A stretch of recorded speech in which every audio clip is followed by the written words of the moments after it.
Perkenalkan, nama saya Franz Monebili SPD, nomor UKG 2015036444436,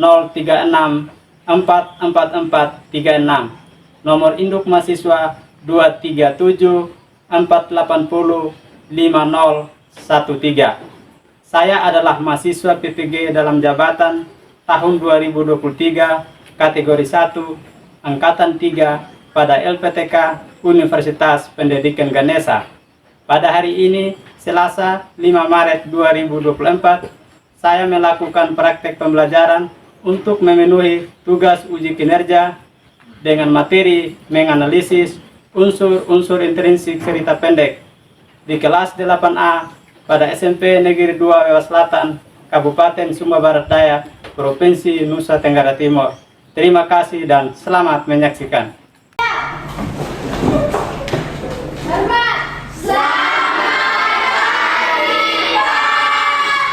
Selamat pagi. Pagi, Pak.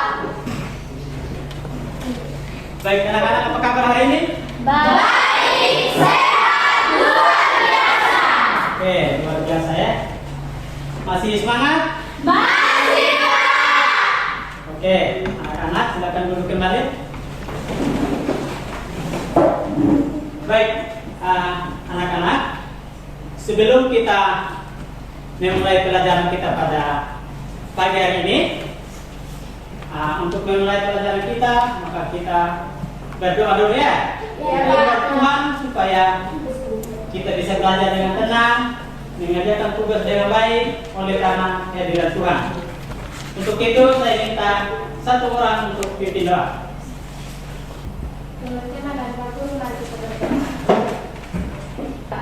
Tetapi bebaskanlah kami dari jahat. Amin.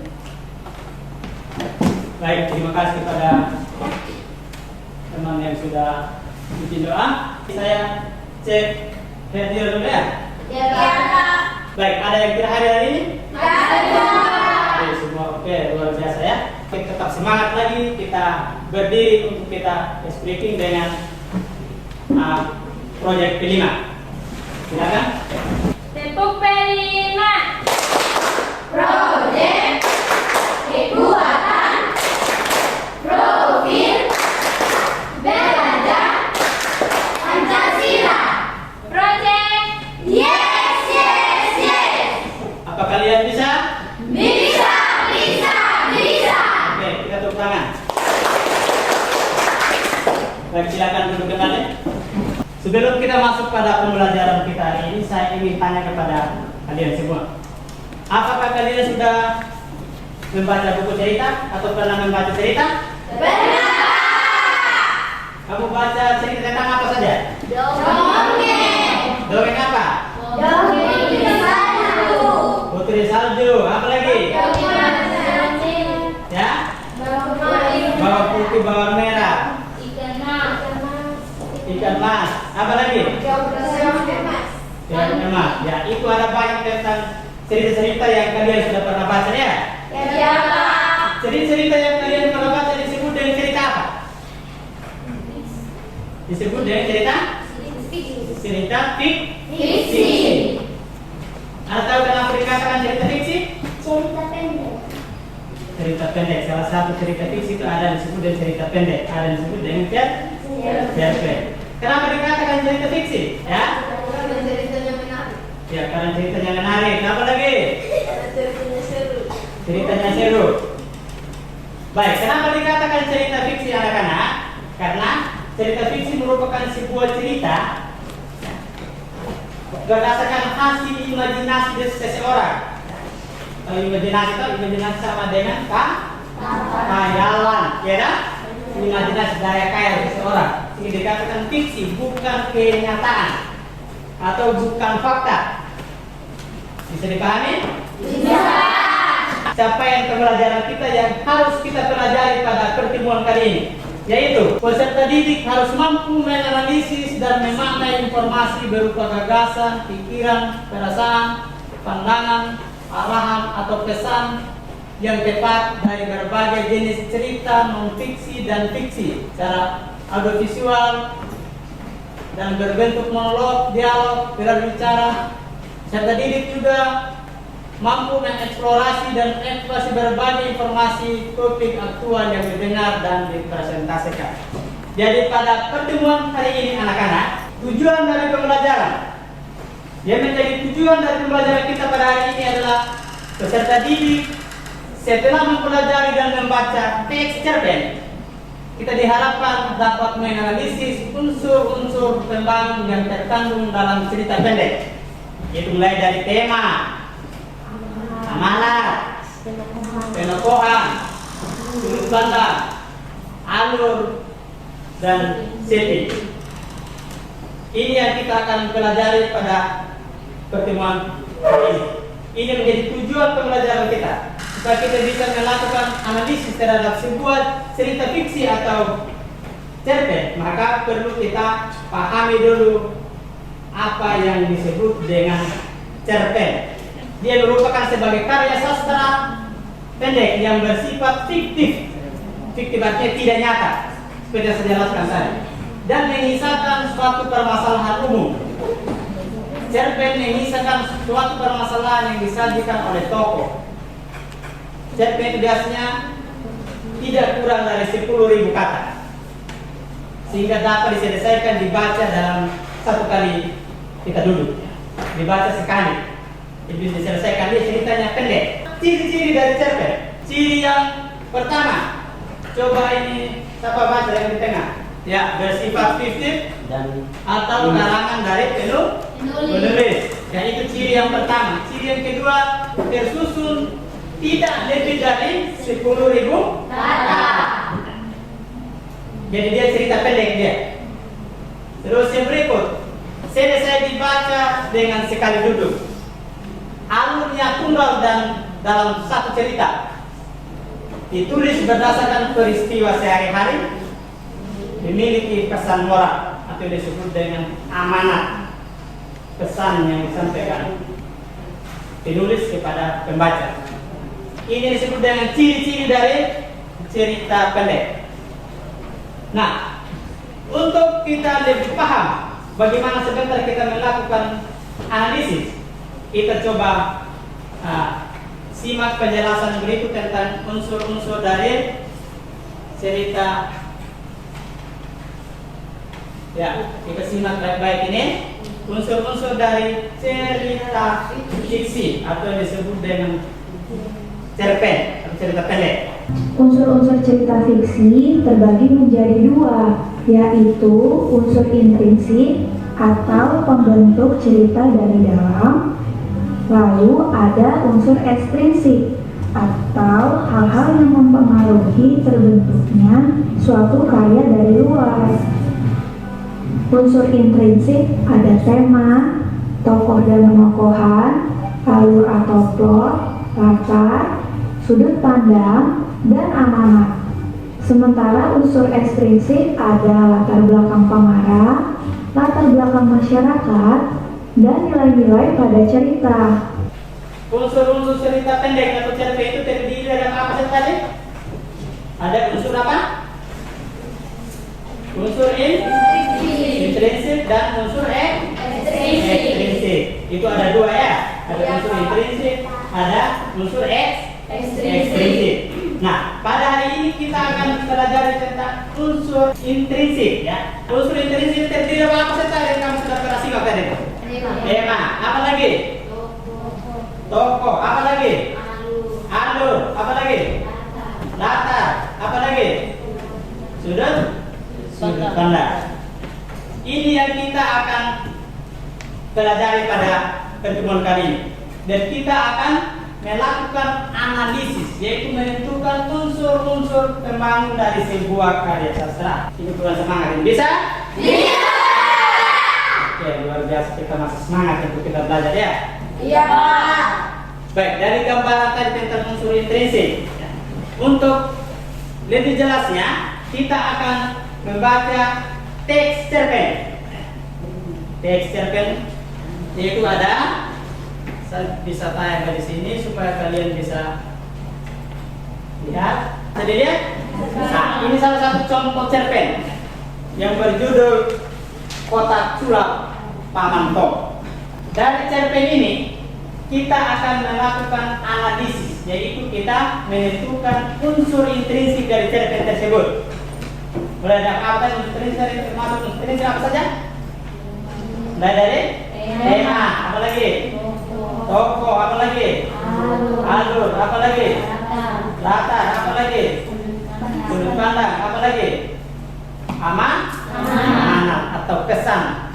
Cerpen ini bercerita tentang kotak sulap dari Paman Tom yang ditulis oleh Maya Lestari. Kita baca di sini, tidak perlu jelas huruf, jadi saya sebagian teksnya kita baca sama-sama ya. Kita baca sama-sama teks itu, kita tentukan dia punya unsur-unsur.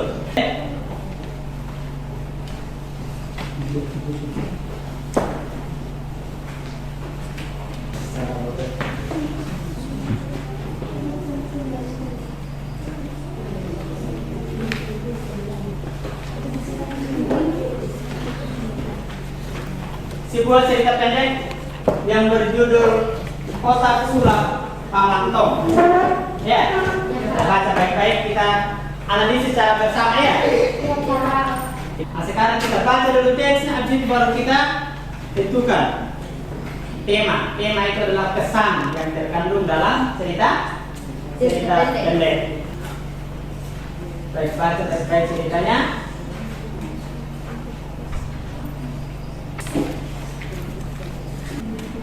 Baca baik-baik ya, pahami ceritanya supaya kita bisa tahu unsur-unsur dari cerpen tersebut.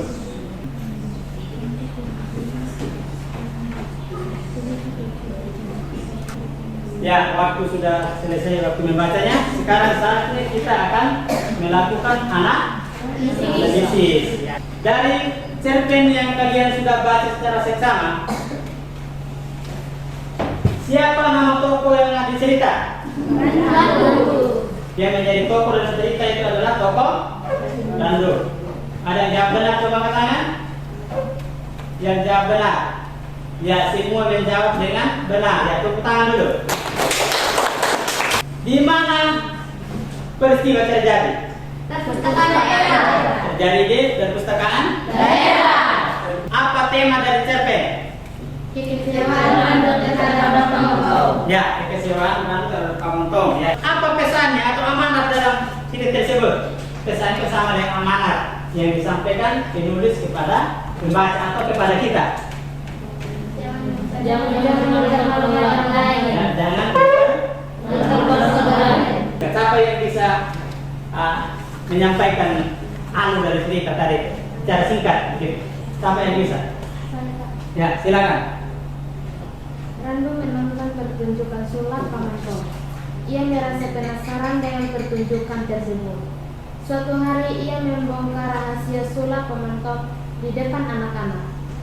Ini membuat semua atraksi sulapnya tidak lagi terasa mengejutkan. Lama-lama tidak ada lagi yang menonton pertunjukan hingga akhirnya ia diberhentikan dari pekerjaannya. Ya, itu dia punya rangkaian secara singkat ya, yang disebut dengan alur. Alur ceritanya, rangkaian ceritanya di mana tokoh Randu tadi merasa penasaran dengan apa yang dilakukan oleh Paman Tom. Akhirnya dia secara diam-diam pergi cari tahu kebenarannya. Apakah betul Paman Tom tadi dia melakukan sulap itu betul? Ataukah dia hanya melakukan sulap itu dengan menipu orang? Akhirnya dia memastikan. Setelah dia memastikan bahwa ternyata Paman Tom tadi itu adalah hanya menipu, ya, dia sudah di dalam kotak yang dia siapkan sudah sedikit memang itu barang-barang yang akan dia keluarkan sebagai dia sulap. Baik, dari gambaran yang saya sudah jelaskan dan teman-teman tadi sudah sampaikan, ada yang bertanya? Tidak ada? Tidak ada, Pak. Itu adalah contoh ya, contohnya sebagai salah satu gambaran kita. Karena sebentar kita akan melakukan analisis pada satu cerpen lagi. Baik anak-anak, kalau sudah paham bagaimana cara kita melakukan analisis sesuai dengan contoh yang kita sudah bahas secara bersama tadi, maka sekarang saya akan bentuk kelompok dulu. Kita lakukan analisis dari unsur-unsur cerpen yang kedua.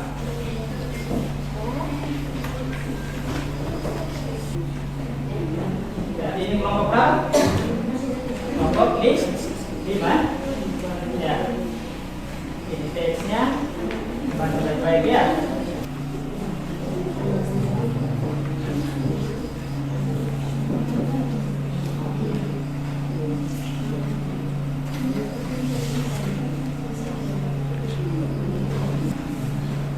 Kelompok 2. Paham cara kerjanya? Apa? Bagaimana kelompok 5? Ngerti cara kerjanya tak? Ngerti? Kerja apa ya? Tidak ada kesulitan dalam kerja? Oke. Kelompok 3, bagaimana kelompok 3? Aman? Oke.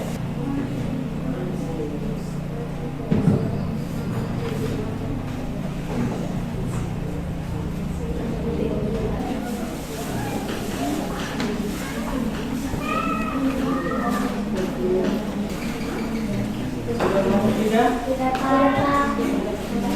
Nah. Itu baik-baik ya. Ya, penjelasannya apa ya? Saya sebentar bisa disampaikan secara baik supaya teman-teman yang mendengar juga bisa mendengar dengan jelas. Bagaimana kelompok 5? Saudara? Oke. Sudah kenal atau? Oke, silakan kerja baik-baik ya. Ya, waktunya sudah selesai. Sekarang kita akan presentasikan hasil pekerjaan Anda. Silakan kelompok 1. Baik, kami dari kelompok 1 akan membacakan hasil diskusi kami. 1. Apa tema ceritanya? Tema ceritanya adalah ibu memaksa Parki makan telur sampai akhirnya alergi. 2. Siapa tokohnya? Tokoh cerita adalah Parki, anak yang penurut, ibu seorang ibu yang ambisius muda khawatir, ayah seorang ayah yang tenang. 3. Di mana latar ceritanya? Latar ceritanya di rumah Parki saat masa kini. 4. Apa jenis alurnya?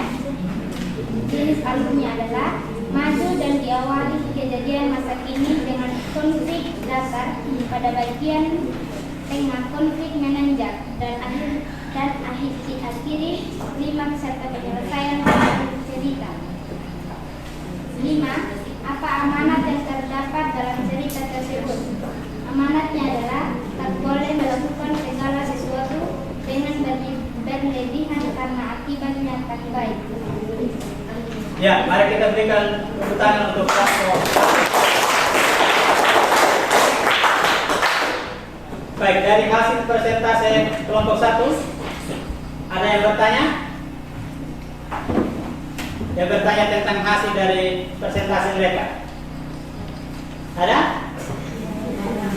Oke, kalau tidak ada, seperti itu hasil presentasi mereka, dan silakan kembali ke tempat duduk. Kita lanjut ke kelompok yang kedua.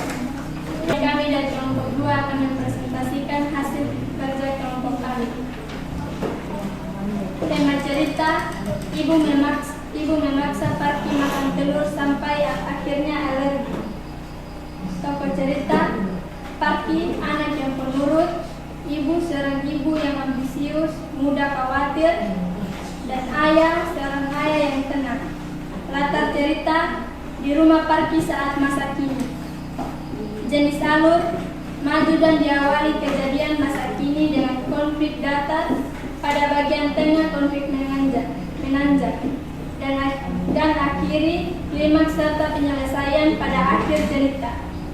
Amanat, tidak boleh melakukan segala sesuatu dengan berlebihan karena akibatnya tak baik.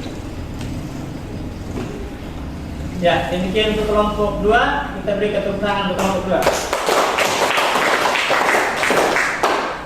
Baik, dari kelompok 1, kelompok 3, 4, 5 ada yang bertanya? Baik, kalau tidak ada silakan duduk kembali kelompok 2. Kita lanjut yang kelompok berikutnya. Kami dari kelompok 3 akan mempresentasikan hasil kerja kami. Apa tema ceritanya? Ibu memaksa Parky makan telur sampai akhir alergi. Siapa tokohnya? Parky, anak yang penurut. Ibu, seorang ibu yang ambisius, udah khawatir. Di mana latar cerita? Ayah, seorang ayah yang tenang. Di mana latar cerita? Di rumah Parky saat masa kini.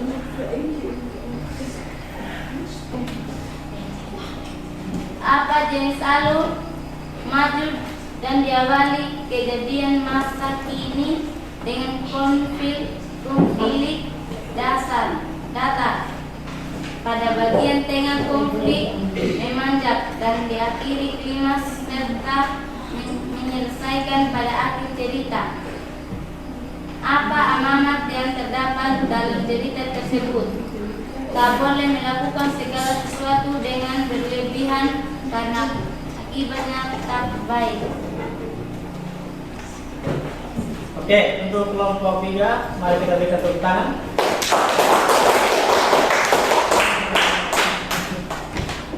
Ada yang bertanya dari kelompok 1, 2, kelompok 4, 5? Ada?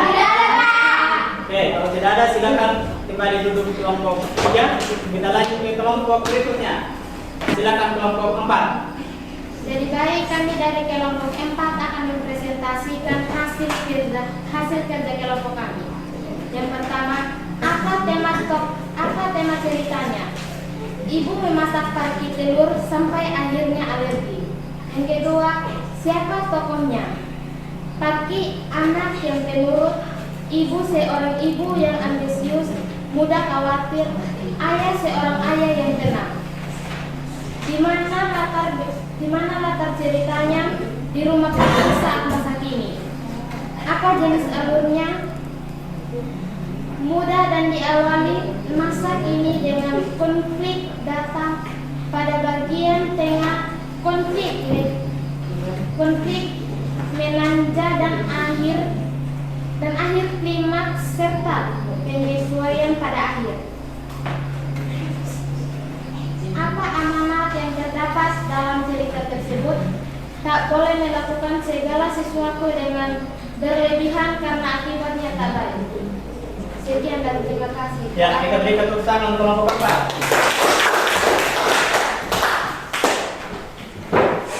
Dari kelompok 1, 2, 3, dan 5 ada yang kasih pertanyaan untuk kelompok 4? Tidak. Ya, silakan duduk untuk kelompok 4. Kita lanjut ke kelompok yang terakhir.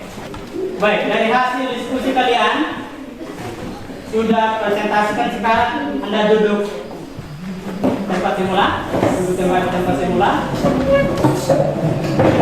Anda sudah melakukan analisis dalam cerpen itu melalui kegiatan berdiskusi. Cerpen yang Anda analis tadi berjudul apa? Bagian alergi telur. Ya, Parky dan alergi telur. Apa tema dari cerpen tadi? Ibu memaksa Parky makan telur sampai akhirnya alergi. Ya, ibu memaksa Parky untuk makan telur. Apa amanatnya? Tak boleh melakukan segala sesuatu yang menyebabkan akibatnya. Ya, tidak boleh melakukan sesuatu secara berlebihan. Siapa saja tokoh terlibat tadi itu? Parky, siapa lagi? Ibu. Ayah. Ya, itu ada 3 tokoh yang diceritakan dalam cerpen tadi kan? Iya. Bagaimana watak dari Parky tadi? Wataknya itu adalah Di rumah. watak dari Parky itu adalah anak yang penurut. Ya. Kenapa kita katakan anak yang penurut? Karena di situ dia tersirat dalam cerpen di situ dijelaskan bahwa ketika ibunya menyuruh Parky untuk makan telur, bahkan hampir setiap hari makan telur, Parky penurut saja, dia makan. Ya kan? hingga pada akhirnya itu Parki mengalami alergi. Ya. Sehingga ibunya panik, ya toh? Panik ketika dia melihat anaknya alergi atau ada luka di mukanya. Ya toh, ada cerita tadi kan? Ada luka. Ya. Akhirnya dia panik, kenapa anak saya dia begitu? Akhirnya ketika dipastikan dibawa ke dokter, ya toh? Sampai dokter tanya, dikasih makan apa? Ya toh, diceritakan semua bahwa hampir setiap hari itu Parki memakan telur, sehingga dia mengalami apa saja? Alergi. Demikian cerita dari cerpen tadi yang kita sudah lakukan analisis. Nah, dari hasil analisis kalian tadi saya sudah melihat dari hasil presentasinya semua saya nilai di sini ya. Iya, Pak. Nah, sekarang dari hasil analisis kalian Anda sudah menganalisis cerpen, menentukan unsur-unsur intrinsiknya. Anda membaca cerpen tadi, setelah membaca kita lakukan analisis. Ya, kita sudah tentukan tadi, bahkan kita sudah presentasi. Kalian sudah presentasi semua dari kelompok 1 sampai kelompok 5. Nah, dari penjelasan saya sampai melakukan analisis, kira-kira ada yang bertanya? Ada, Pak. Tidak ada pertanyaan? Iya, Pak. Baik, kalau tidak ada yang bertanya, saya akan bertanya. Siap menjawab? Siap, Pak. Baik, pertanyaan ini nanti ditulis ya? Iya, Pak. Ditulis saja itu dikumpulkan.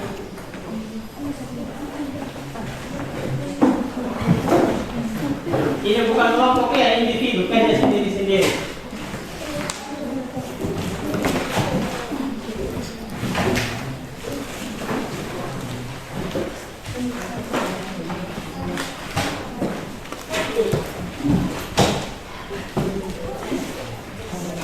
Sudah? Sudah, Pak. Oke, pertanyaan pertama.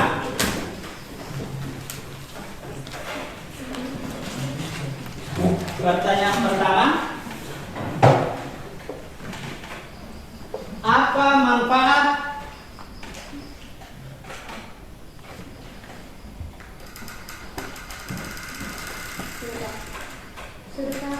dari membaca cerpen? Apa manfaat dari membaca cerpen?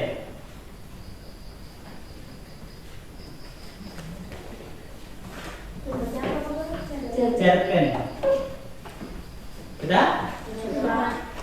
Yang kedua,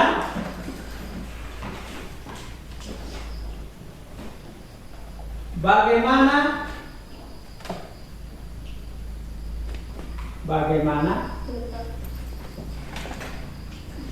tindakan Anda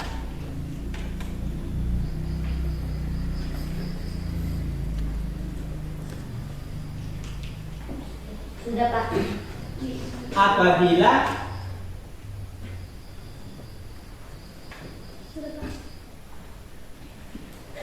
menjadi tokoh Parki?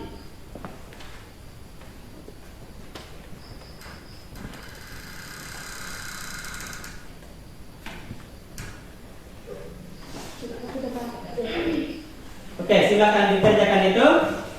Soal nomor 2 mengerti maksudnya tak? Mengerti, Pak. Andaikan Anda itu menjadi Parki dalam teks itu, kira-kira bagaimana tindakan Anda ketika disuruh makan telur hampir setiap hari? Kira-kira bagaimana perasaan Anda? Itu dituangkan dalam bentuk tulisan ya? Sesuai pertanyaan tadi. Terus apa manfaatnya dari kalian yang sudah membaca cerpen tadi atau cerita pendek? Silakan dijawab. Saya kasih waktu 5 menit ya, karena 2 pertanyaan.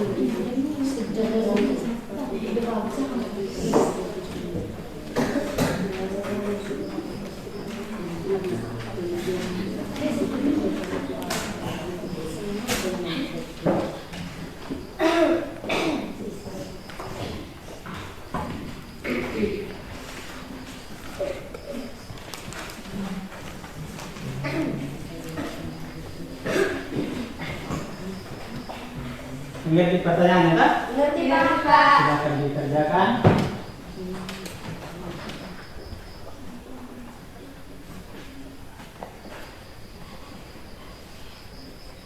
Ingat tulis nama ya.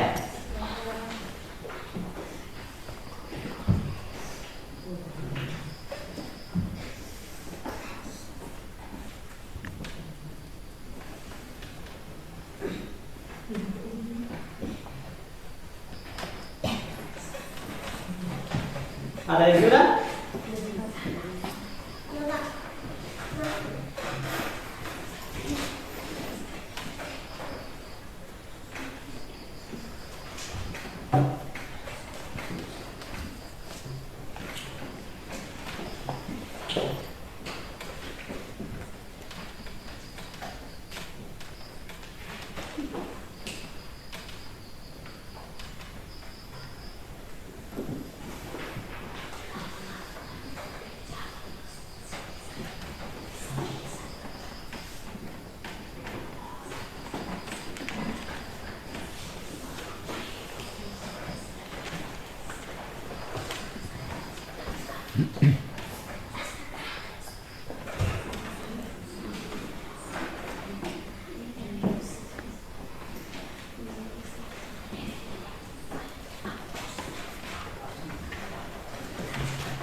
Ya, waktu selesai silakan dikumpul. Kumpul ya, sudah.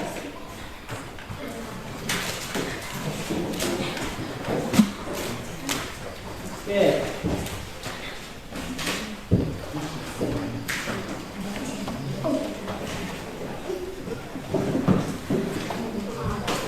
Sudah?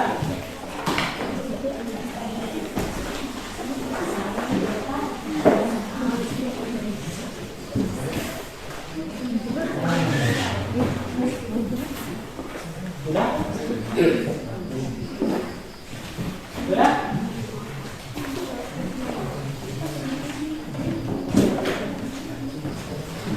Sudah?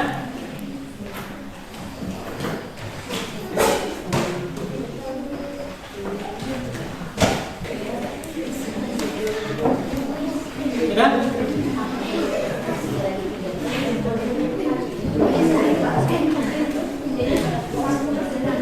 Sudah?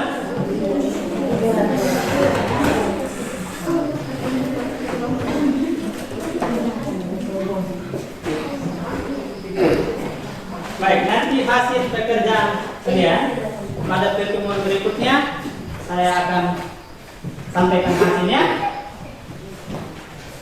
Dengan demikian pada pertemuan kita pada hari ini kita cukup sampai di sini. Namun sebelum kita mengakhirinya, kita harus berdoa. Ya, saya minta satu orang pimpin doa.